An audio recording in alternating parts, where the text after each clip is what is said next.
Indonesia telah mencatat dan mencetak beberapa pahlawan yang telah membuat jejak mereka dalam sejarah.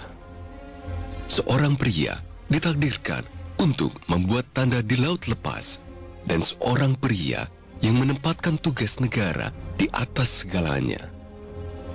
Dan di detik-detik terakhir, ketika mengumpulkan pasukan untuk seruan pertempuran yang akhirnya menjadi tonggak sejarah di negeri ini. Yos Sudarso adalah seorang komotor yang berjuang dan rela mati demi menjaga kelangsungan Republik Indonesia.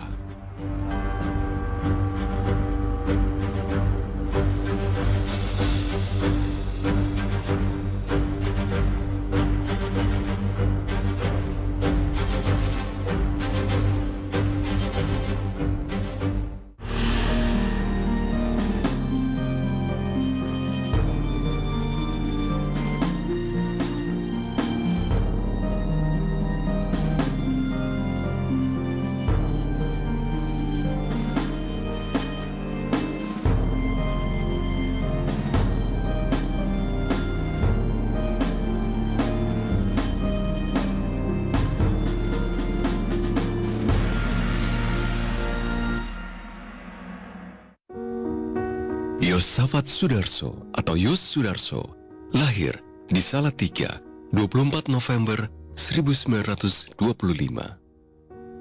Ia merupakan anak dari Soekarno Darmo Parawiro dan Mariam. Ayahnya merupakan pensiunan dari reserse polisi. Yos dikenal sebagai anak yang taat pada orang tuanya. Sejak kecil, Yos sudah berkeinginan untuk menjadi seorang prajurit. Namun, orang tua Yos tidak menyetujui keinginannya untuk masuk ke dunia militer. Ia bahkan nyaris akan menjadi seorang guru setelah diterima di Quick School atau Sekolah Pendidikan Guru di Muntilan. Namun karena kondisi, Yos gagal menyelesaikan studi keguruannya.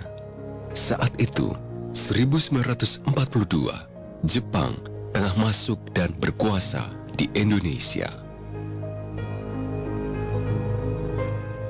Karakter kepemimpinannya terbentuk saat dia pindah dari Semarang ke Salatiga. Itu karena orang tuanya Pak Yos Sudarso itu pindah ke Salatiga. Karena beliau seorang polisi waktu zaman Jepang. Kemudian beliau belajar di SMP Negeri Salatiga. Di sana karena Pak Yos Sudarso memiliki bekal pengetahuan ketentaraan, kemudian baris-baris dan lainnya, itu sebagai bekal untuk bisa ditunjuk menjadi Ketua Umum Persatuan Pelajar SMP Negeri Salatiga, yang saat ini istilahnya OSIS lah, dari Ketua OSIS di sekolah itu. Setelah lulus SMP pada tahun 1944, Yos Sudarso kembali ke Semarang, karena di saat itu Jepang telah membuka sekolah pelayaran tinggi di Semarang.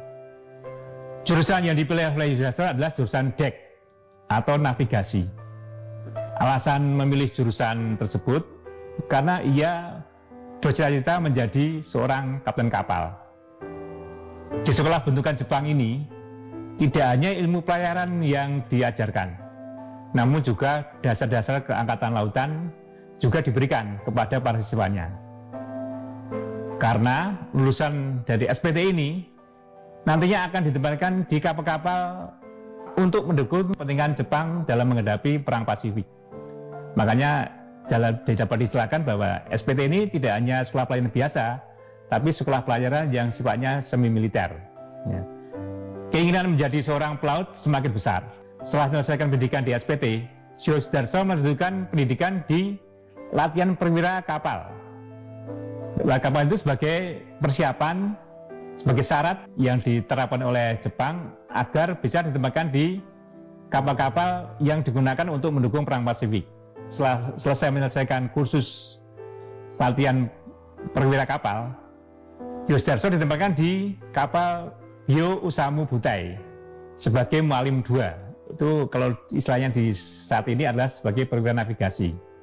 Bersama kapal angkut logistik itulah Yosudarso menjelajahi berbagai pulau di tanah air hingga bulan Agustus 1945 saat Jepang menyerah kalah kepada sekutu.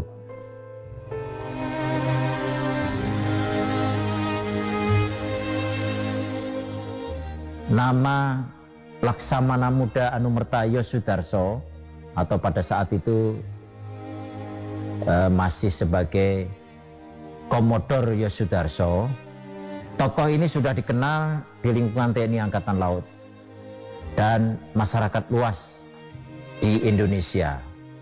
Beliau adalah merupakan pahlawan nasional yang gugur dalam pertempuran Laut Arafuru pada tanggal 15 Januari 1962. Di lingkungan Angkatan Laut, tokoh ini telah melahirkan beberapa sejarah atau melahirkan beberapa pembentukan atau berdirinya sebuah organisasi di Angkatan Laut, baik dari sisi operasional maupun sisi pendukung lainnya.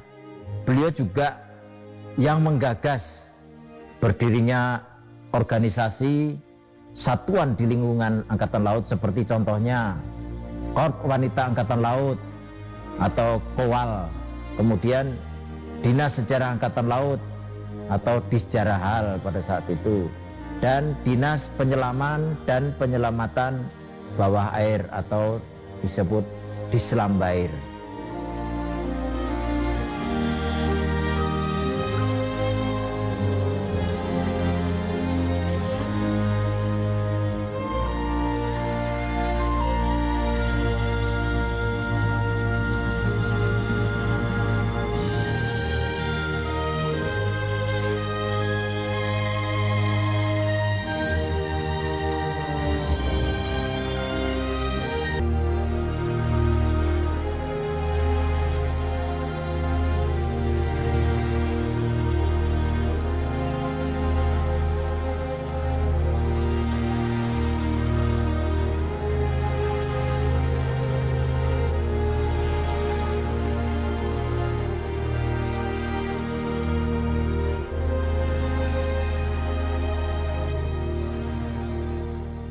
Sejak kecil, Yosudarso dikenal sebagai sosok yang tenang, cerdas, dan juga santun. Yosudarso pertama kali mengecap bangku sekolah di HIS atau Hollands Inland School, Salatiga. Sama seperti kebanyakan anak bumi putra lainnya, Yos kemudian melanjutkan pendidikannya ke Mir Algebrat Laher Wonderweer atau MULO di Semarang tahun 1940. Namun, tidak bertahan lama karena kedatangan Jepang yang membuat proses belajar yang sudah 5 bulan didapatkan harus terhenti. Yos kembali ke Salatiga. Dia kemudian melanjutkan pendidikan di sana dan berhasil tamat pada 1943. Orang tuanya mempunyai cita-cita Yos bisa menjadi guru. Karena sedari kecil merupakan anak yang patuh, ia kemudian mendaftarkan diri di Hollands Indies Quick School atau HIK, sebuah sekolah pencetak guru di Muntilan, Magelang. Selepas dari sekolah HIK, Yos melanjutkan pendidikan ke Sekolah Tinggi Pelayaran di Semarang. Disinilah ia semakin ditempa untuk menjadi pelaut yang tangguh dan jujur. Salah satu temannya adalah seorang letkol pelaut, yaitu Ambardi. Ia juga pernah menjadi Kepala Pusat Penerangan Angkatan Laut Republik Indonesia. Yos dikenal sebagai anak yang bersemangat, energik, mempunyai kemauan yang keras dan tajam pemikirannya. Tapi sosok Yos tetap sederhana dan rendah hati. Di sana, ia tempuh selama 1 tahun dan pendidikan opsir di Go Usamu Butai dan menjadi lulusan terbaik. Pak Yosudarso ini pendidikan yang digeluti atau diikuti oleh Bapak Yosudarso itu sangat banyak. Jadi kalau pendidikan umum tentunya sama dengan beberapa pemuda saat itu, mulai SD, SMP, SMA. Setelah sepanjang karir Angkatan Lautnya, Laksamana Muda Anumerta Yosudarso banyak mengikuti sejumlah pendidikan Angkatan Laut baik di dalam negeri maupun di luar negeri. Di antaranya yang bisa saya sebut, yang pertama adalah Sekolah Pelayaran Tinggi atau SPT di Semarang pada masa pendudukan Jepang pada tahun 1944.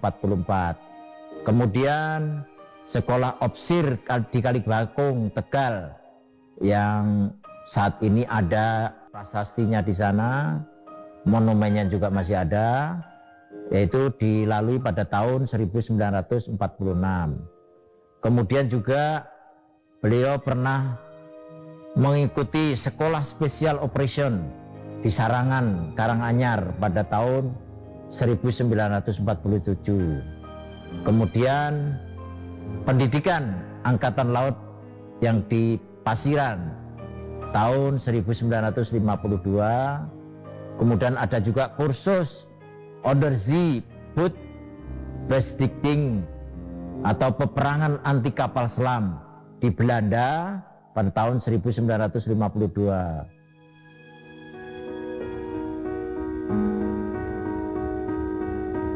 Pertama saya ikut kapalnya Johnny itu menghidupkan darat dari Indonesia ke Malaysia, dijual di Malaysia, ditukar senjata gitu. Dia ingin jadi militer karena teman-teman sudah balik dari militer, dia tadinya mau masuk peta, dia pengennya angkatan laut itu. Karena dia itu ikut dalam misi itu, dan dia kebetulan di kapal Macan Tutul ya. Dia waktu itu mengucapkan sampai kepada dia itu kubarkan suatu pertempuran. Cita-cita awal Yosudarso adalah menjadi guru. Itu sesuai dengan keinginan orang tuanya. Oleh karena itu, setelah lulus dari Hollands Inland School atau HIS Salatiga, ia melanjutkan pendidikan di sekolah calon guru di Hollands Inland Creek School atau HIK Muntilan, yang hanya ia ikuti selama 4 bulan karena sekolah tersebut ditutup oleh Jepang pada bulan April 1952. Jiwa militernya muncul saat Yosudarso melanjutkan pendidikan di SMP Pandan Lamper Semarang, yang sekarang ini menjadi SMA Negeri 2 Semarang. Kenapa jiwa militernya muncul? Karena di zaman Jepang itu, SMP 2 Semarang selain mahasiswanya diajarkan ilmu pengetahuan umum, juga diajarkan pelajaran baris berbaris dan latihan perang-perangan. Tidak hanya itu, pada sore harinya Yosudarso mengikuti latihan Shinendan, sebuah organisasi bentukan Jepang yang terdiri merupakan barisan pemuda yang dibentuk untuk membela tanah air apabila diserang oleh sekutu. Jadi memang Jepang sudah mempersiapkan segala sesuatunya bila pasukan bentukan Jepang itu bisa ditembus, maka para pemuda yang tergabung dari Shinendan dan Kibodan waktu itu bisa membela dirinya sendiri. Kemudian dalam barisan inilah keterampilan bela diri dan dasar kemiliteran diperoleh oleh Yosudarso dan semakin membentuk karakter ketentaraannya.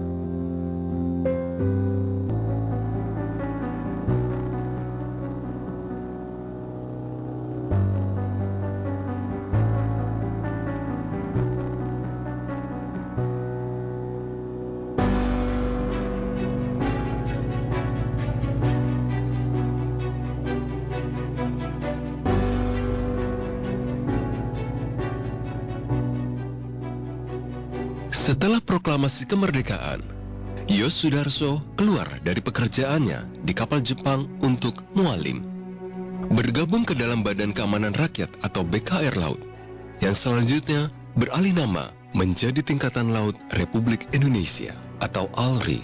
Pada saat itu, Tingkatan Laut belum memiliki armada. Kapal-kapal yang berada sangat sedikit.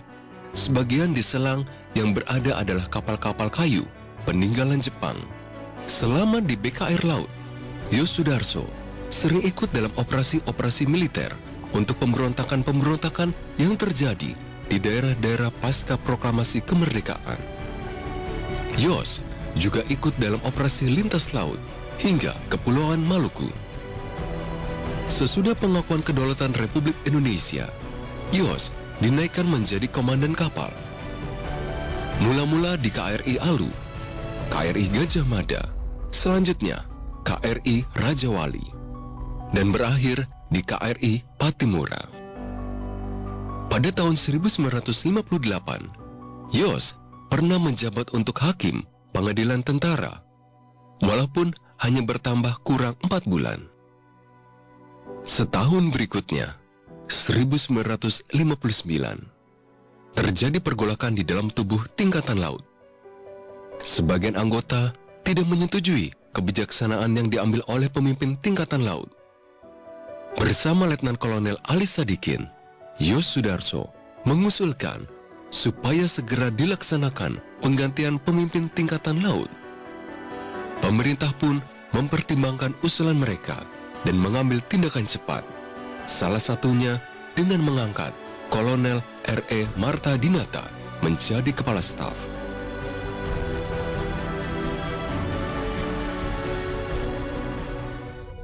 Pak Yos Sudarso ini bergabung dengan BKR Laut Semarang pada tahun 1945. Kemudian setelah BKR Laut bertransformasi menjadi PKR dan ARI, Komodor Yos Sudarso ditunjuk menjadi perwira penyelidik militer khusus atau PMC ARI Pangkalan 4 Tegal pada tahun 1946. Kemudian di 4 Tegal ini, beliau kemudian ditugaskan di tempat yang lain, yaitu di kapal perang, karena memang basic dari keterampilan atau profesi beliau ada di kapal perang. Makanya waktu itu ARI Pangkalan 4 Tegal itu memiliki beberapa kapal niaga yang dikonversi menjadi kapal angkatan laut. Yos Sudarso waktu itu berpangkat letnan muda, ditempatkan sebagai perwira 1 atau palaksa, atau istilahnya yang di lingkungan Angkatan Darat itu KM Sindoro namanya. Jadi perwira 1 KM Sindoro, dan melaksanakan ekspedisi lintas laut ke Maluku pada tahun 1947. Kemudian setelah itu, setelah lepas dari perwira 1 KM Sindoro, beliau ditempatkan sebagai perwira penghubung Central Joint Boards di Markas Besar Umum ARI Yogyakarta pada tahun 1949. Kemudian setelah Indonesia merdeka, Angkatan Laut mendapatkan sejumlah kapal dari Koninklijk Marine atau Angkatan Laut Belanda. Pada kapal pertama itu, Yos Sudarso kemudian ditempatkan sebagai perwira 2 yang membidangi bidang navigasi di RI Patiunus pada tahun 1950-an. RI Patiunus ini adalah kapal perang jenis korvet yang merupakan satu dari 4 korvet pertama yang dimiliki oleh Angkatan Laut. Kemudian setelah bertugas di RI Patiunus, Letnan Muda Yos Sudarso ditempatkan di RI Banteng selama 2 tahun, dari tahun 1950 hingga tahun 1952. RI Banteng ini merupakan kapal yang sama, satu kelas dengan RI Patiunus, jadi jenis korvet. Di sana beliau ditugaskan, dipercaya menjadi perwira 3 yang membidangi komunikasi.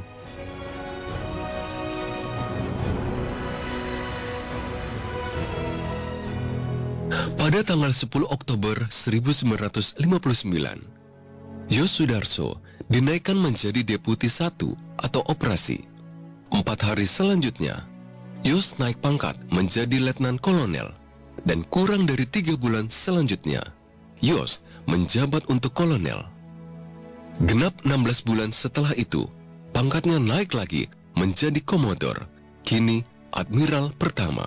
Untuk rekan sekerja, Yos ditugaskan untuk mendampingi Mayor R.E. Marta Dinata di Italia dalam mengawasi pembuatan kapal perang yang dipesan pemerintahan Republik Indonesia.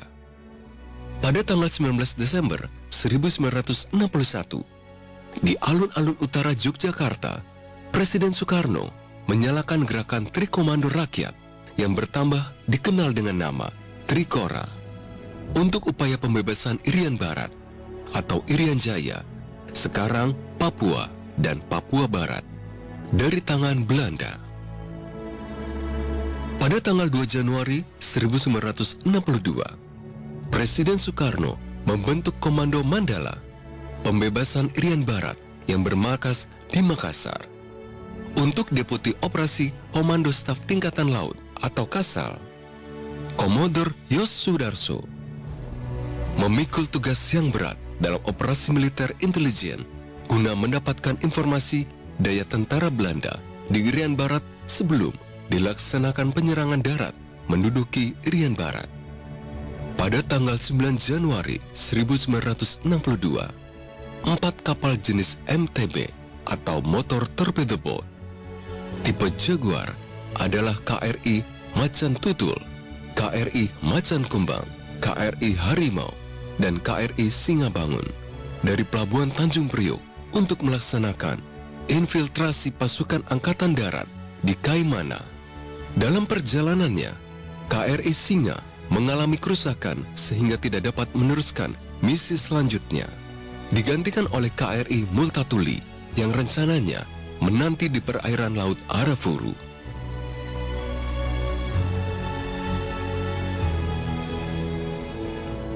Sebagai Deputi 1 KSAL yang membidangi bidang operasi, tentunya Yos Sudarso disibukkan dengan persiapan operasi Trikora yang telah digaungkan oleh Bung Karno waktu itu. Yang tujuannya untuk merebut Irian Barat dari tangan Belanda secara militer. Tugas ini tentunya tidak mudah, karena dihadapkan dengan sejumlah keterbatasan sumber daya, terutama alutsista yang belum siap operasi, dengan berbagai sebab seperti belum datangnya persenjataan yang dibutuhkan untuk digunakan dalam operasi laut. Sementara Komando Operasi Tertinggi atau KOTI menuntut pelaksanaan operasi dengan segera, termasuk operasi infiltrasi pasukan khusus ke Kaimana lewat laut. Satuan tugas ini tentunya di bawah kendali Komodor Yos Sudarso selaku Deputi Kasal yang menangani bidang operasi.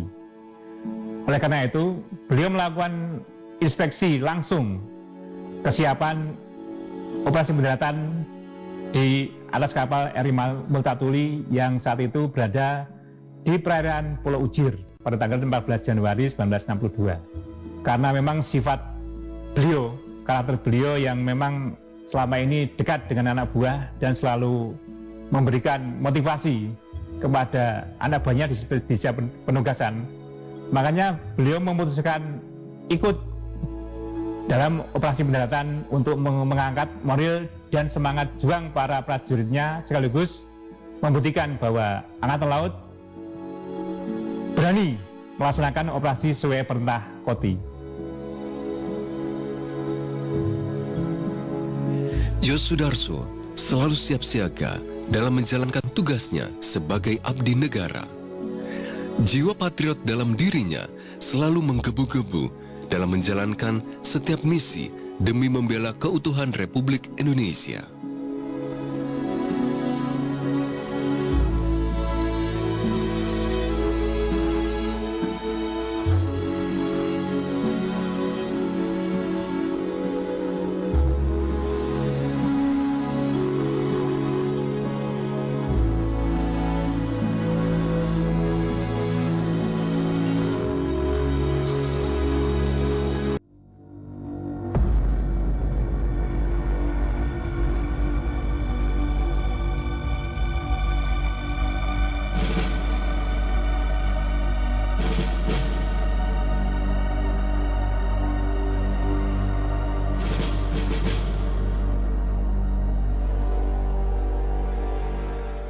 Saat pertempuran di Laut Aru terjadi, Yos menjabat sebagai Deputi Operasi Kepala Staf Angkatan Laut atau Kasal, atau orang nomor 2 di ALRI. Operasi di Laut Aru merupakan rangkaian dari misi membebaskan Papua Barat dari Belanda setelah Presiden Soekarno menyerukan Trikomando Rakyat atau Trikora pada 19 Desember 1961. Urusan Papua Barat memang belum bisa dituntaskan di konferensi meja bundar. Ada 3 kapal perang Republik Indonesia atau KRI yang dilibatkan dalam operasi senyap di perairan Maluku pada malam 15 Januari 1962 itu, yakni KRI Macan Tutul, KRI Macan Kumbang, dan KRI Harimau. Mereka berangkat awal Januari dari Tanjung Priok, Pelabuhan Jakarta. Sebenarnya ada 4 kapal tipe motor torpedo boat atau MTB, kapal cepat torpedo, buatan Jerman. 1 terdampar mengalami nasib buruk, jadi tinggal KRI Macan Tutul, KRI Harimau, dan KRI Macan Kumbang yang mencapai Kepulauan Aru tepat waktu. Terdapat juga sebuah kapal suplai dengan sekitar 150 tentara Indonesia di dalamnya. Yos adalah pemimpin KRI Macan Tutul.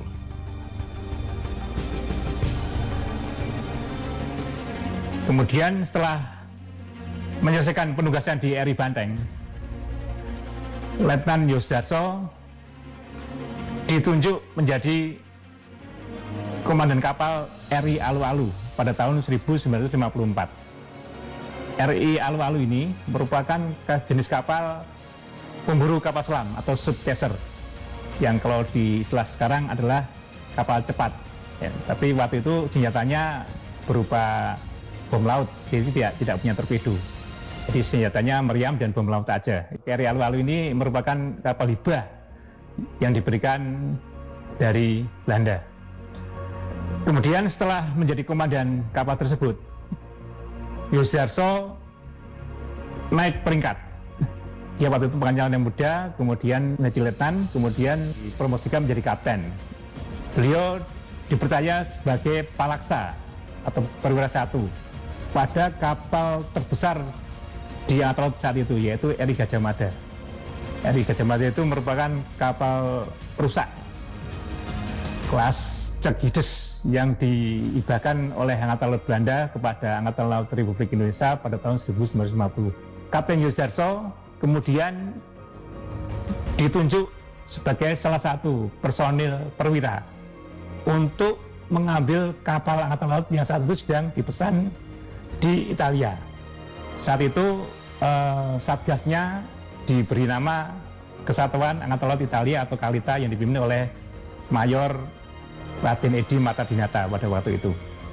Kapal yang diambil, yang dibuat di Italia pada waktu ada 4, yaitu RI Patimura, RI Hasanuddin, RI Imam Bonjol, dan RI Suropati. Dan kapal itu semuanya selesai pada tahun 1956 dan 1957.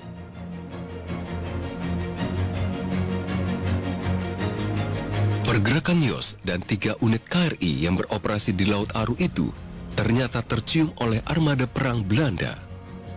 Ada 3 kapal perang berukuran besar dengan persenjataan yang lebih lengkap di kubu lawan. Salah satunya HRMS Everstein yang dilengkapi torpedo yang bisa menghancurkan buritan kapal lawan. Sadar kalah perlengkapan tempur, Yos memerintahkan ketiga kapal Republik putar balik agar mundur untuk sementara. Kapal Belanda yang menyangka gerakan itu adalah manuver untuk menyerang, segera melepaskan tembakan.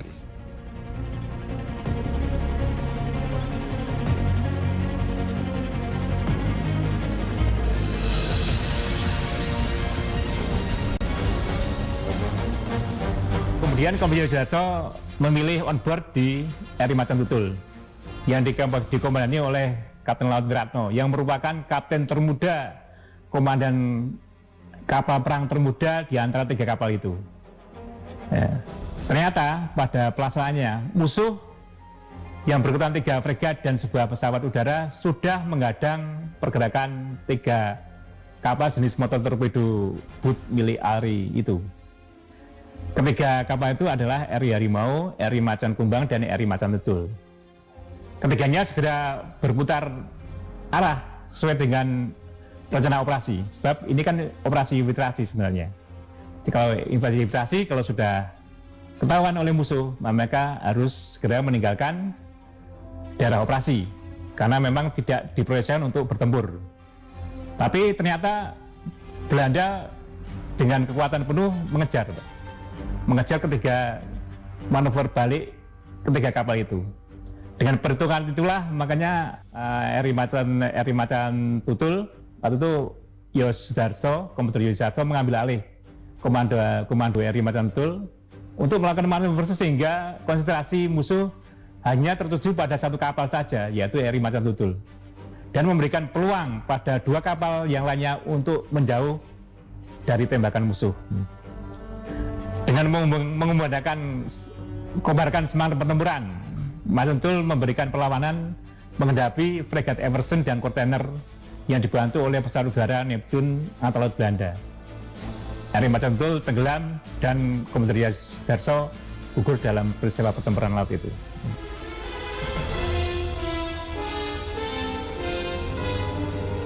Iya, jadi beliau ini juga merupakan sosok visioner yang senantiasa bertindak untuk kemajuan Angkatan Laut. Komodor Yos Sudarso juga salah satu tokoh yang memformalkan Trisila TNI Angkatan Laut yang dicetuskan atau digagas oleh Laksamana R. Subiakto, Kepala Staf Angkatan Laut pada saat itu. Selanjutnya bahwa Trisila Angkatan Laut itu sebagai panduan moral dan karakter prajurit TNI Angkatan Laut.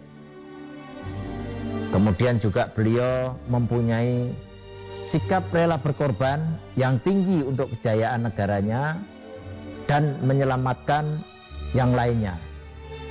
Pertempuran Laut Arafuru adalah pengorbanan tertingginya dan itu menjadi puncak dari pengorbanan beliau, sekaligus pertempuran Arafuru itu sendiri dijadikan puncak peringatan hari besar Angkatan Laut, yaitu Hari Dharma Samudra yang diperingati setiap tanggal 15 Januari di setiap tahunnya oleh seluruh Angkatan Laut.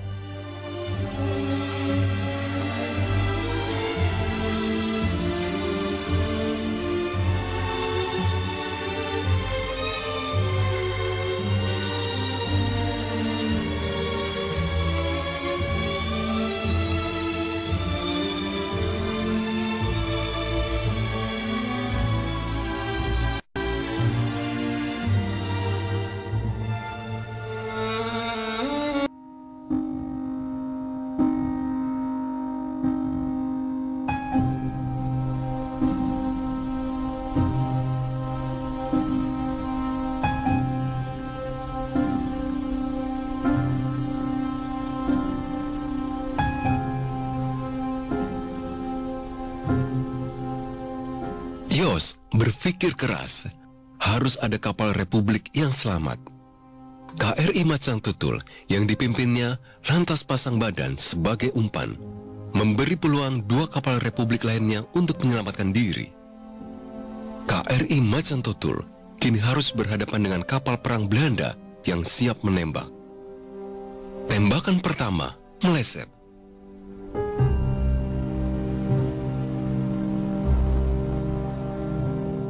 Namun, di kesempatan kedua, KRI Macan Tutul kena telak. Kapal perang buatan Jerman Barat itu pun terbakar dan perlahan tenggelam. Pak Yos Sudarso ini telah berjuang membela tanah air sejak masa awal perang kemerdekaan. Dan tentu saja ada sejumlah pengorbanan yang telah ia berikan untuk negara dan bangsa Indonesia. Yang pertama, pada saat Sekutu dan Nika menduduki Semarang pada bulan Oktober 1945, Yos Sudarso dan pasukannya tetap memberikan perlawanan di kota tersebut, di kota Semarang. Sekaligus memberi peluang bagi pasukan induk TKR Laut Semarang untuk bergerak ke Pekalongan dan Tegal. Jadi memang pada waktu itu sekutu setelah pertempuran Limbah di Semarang, sekutu datang, kemudian kita memberikan perlawanan atas kebijakan dari Markas Besar Umum ALRI waktu itu bahwa para personel yang berada di Semarang atau ALRI di Semarang harus pindah atau harus bergeser ke Pekalongan atau Tegal. Pada waktu memang pasukan induk sudah bergerak ke sana. Ya, sementara pasukannya Pak Yosudarso itu masih bertahan di Semarang. Kemudian setelah itu baru Pak Yosudarso dengan pasukannya menyusul pasukan induknya itu ke Tegal dengan menggunakan kereta api. Kereta api yang menerobos penjagaan sekutu di Semarang hingga akhirnya bisa selamat sampai ke Tegal. Kemudian pada awal tahun 1946 bersama dengan KM Sindoro, Letnan Muda Yosudarso melakukan ekspedisi lintas laut ke Maluku dengan misi pertama menyebarkan berita proklamasi dan menyusun kekuatan bersenjata RI di daerah Indonesia Timur itu. Kepulauan Maluku saat itu dipertahankan pasukan Belanda secara kuat. Kondisi yang tidak menguntungkan ini tidak menyurutkan tekad Yosudarso untuk mengemban misi yang sebenarnya sangat berat. Mereka berhasil melaksanakan misinya di 3 pulau, yaitu Pulau Kayu Adi, Pulau Binongko, dan Pulau Buru.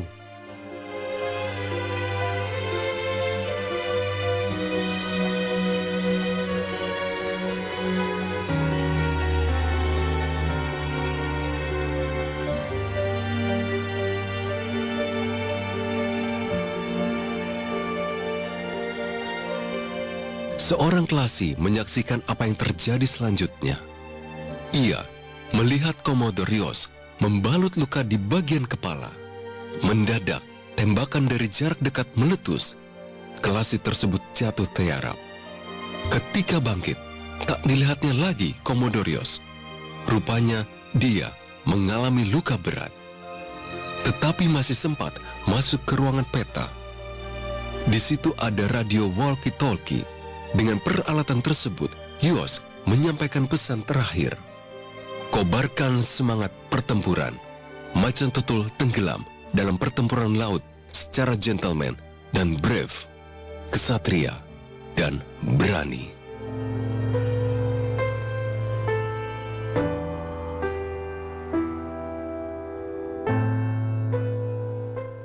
Perjalanan Yosudarso dengan KM Sindoro terhenti setelah kapal mereka dicegat oleh patroli laut Belanda di perairan Piru di Maluku. Kemudian semua awak kapal itu dipenjara di Pulau Piru itu. Kemudian setelah di sana Pak Yosudarso dan kawan-kawannya ditahan selama 7 bulan, dikembalikan ke Jawa sampai Jakarta. Yosudarso bergabung dengan Kementerian Pertahanan di Yogyakarta. Dan pada saat Belanda melaksanakan agresi 2 pada bulan Desember 1948, Letnan Yosudarso bertahan di sekitar Yogyakarta di bawah komando Kolonel Laut RBN Jayadiningrat yang saat itu juga ditunjuk sebagai Kepala Staf Markas Besar Komando Jawa MPKD yang dipimpin oleh Kolonel Nasution waktu itu. Kepala Stafnya dari Angkatan Laut. Ya. Sementara Markas Besar Umum ALRI yang dulunya di Yogyakarta itu digeser ke Aceh. Yang hanya sebagian kecil yang ditinggal untuk mempertahankan Yogyakarta dan sekitarnya, termasuk pasukannya Pak Yosudarso. Ya.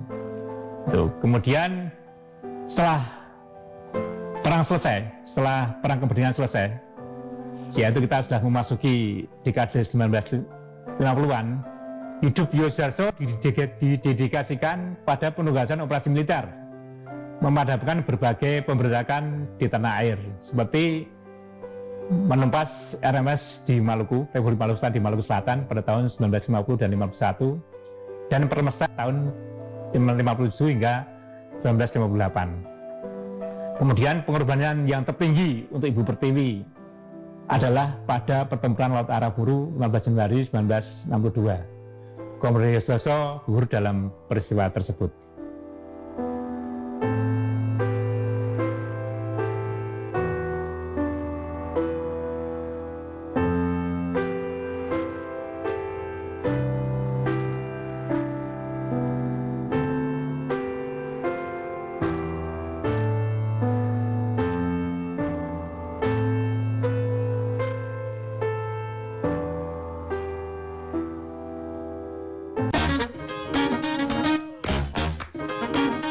Halo, aku Modi, Sobat Digitalmu. Kamu tahu nggak kalau siaran TV analog akan diganti menjadi digital? Untuk beralih ke siaran TV digital, kamu hanya perlu menginstal set-top box tanpa membayar iuran bulanan. Siaran TV digital membuat gambar televisimu lebih bersih, lebih jernih, dan lebih canggih teknologinya. Ayo, segera bermigrasi ke siaran TV digital. Bersih gambarnya, jernih suaranya, canggih teknologinya. Di malam yang sesunyi ini, Program kesayangan kita yang akan mengajak bernostalgia, membawakan kembali lagu-lagu populer dari masa ke masa. akhirnya ku temukan. Sekian lama kita berdua. Kenangan Masa, setiap Senin pukul 21.30 waktu Indonesia Barat.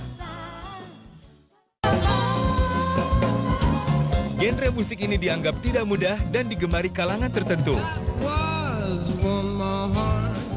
Improvisasi dan permainan melodi yang khas hadir menemani pecinta musik jazz. O mundo gosta pra você, vou cantar comigo. Jazz Corner, setiap Selasa pukul 21.30 waktu Indonesia Barat.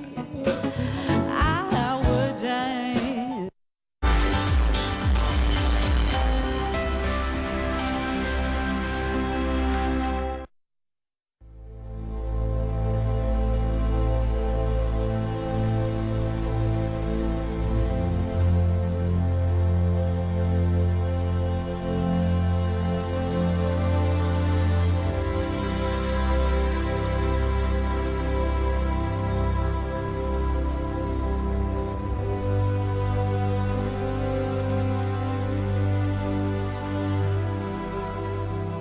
Dari 74 awak KRI Macan Tutul, 21 awak kapal gugur tenggelam di lokasi perang tersebut.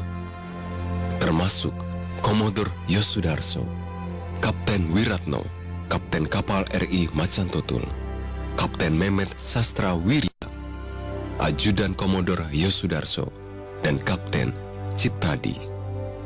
Sedangkan 53 awak kapal berhasil diselamatkan dan ditahan